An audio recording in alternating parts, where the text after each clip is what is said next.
Hello and welcome to OSDR Chats. Today we have the opportunity to speak with Dr. Sylvain, Data Officer for NASA Biological and Physical Sciences Division, who will speak on how this publication offers a guide to accessing Inspiration4 mission data in NASA's Open Science Data Repository and highlights the important role of the analysis working groups in planning future missions and reducing astronaut health risks. Thanks for joining us today, Dr. Cost. Could you please highlight the goal of this article? Sure. Well, thank you for having me first. And I really enjoy all those nice chats. And I'm very happy to be one of the people you talked to today. So thank you. The title of the paper was Inspiration for Data Access through the NASA Open Science Data Repository. So we wrote this article as a companion article going along with the SOMA package that came out in Nature in June.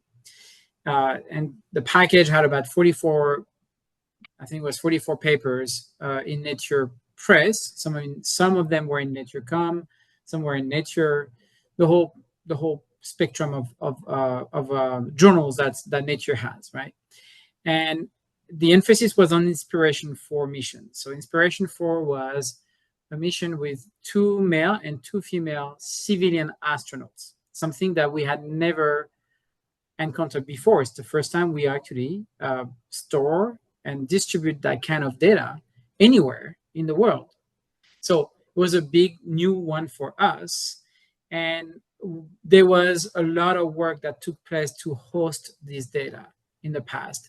We worked with the PI, Chris Mason at Cornell University, who basically had an RRB with these 4 individuals to make sure that they signed the consent form and they would be okay to share their data. And GeneLab and OSDR was one of the repository that would be receiving the data. So that's kind of what happened in the back. The other thing that happened in the back for years is we brought in the analysis working group, and I can talk more about this, to try to, we basically had to configure our system, our database, to receive data that we had not taken before, such as medical information, blood measurements like blood count, cytokine panels. So things that were not the classic things that we would see on the omics side with GeneLab, like RNA sequencing.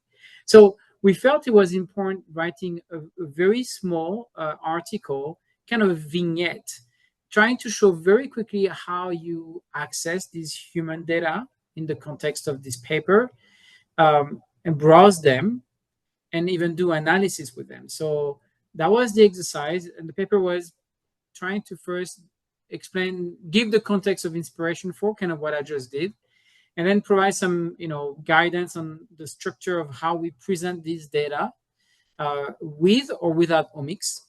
And then we dive into something very interesting for programmers. If you would like to do analysis with R, the package R, or Python, we did an example with R, I think, where we basically show how you can use the GeneLab API to connect to our database and access this data, the Inspiration4 data, and do some kind of analysis on the fly by literally accessing the data directly through the API. And so there's an example focusing on gene expression, where you start from, base count, and from there you can actually compute the differential gene expression from space and ground for these individuals. So actually, I think it was after flight and before flight. I don't believe there was collection of blood during the flight. But anyway, that was the exercise for this paper. I think this accessibility is very valuable, and I'm really glad that through this paper you're bringing it to focus.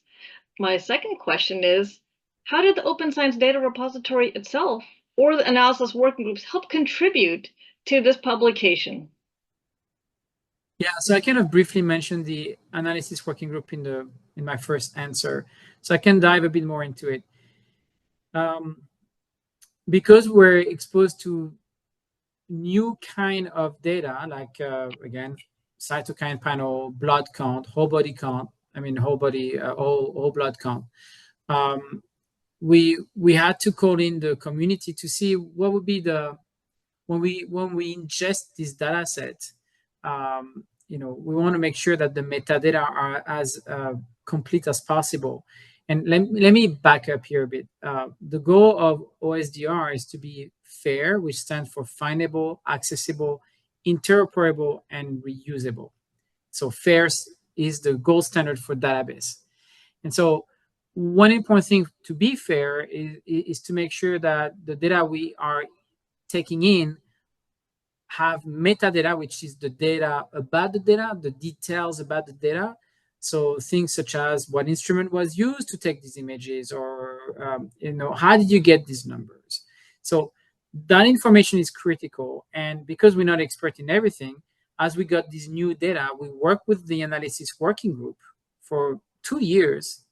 And Ryan Scott, who's one of the authors in this paper, was the lead in this exercise in gathering the knowledge and the information from our subject matter expert, SMEs, to tell us what were the critical metadata that if you don't have that, you may not be able to reuse the data or to reproduce the experiment because you're missing critical knowledge. So that was built along over the past 2 years because we've been working on this. This Inspiration4 data have been in the pipe for quite a while. So there was a huge involvement of the analysis working group in this exercise.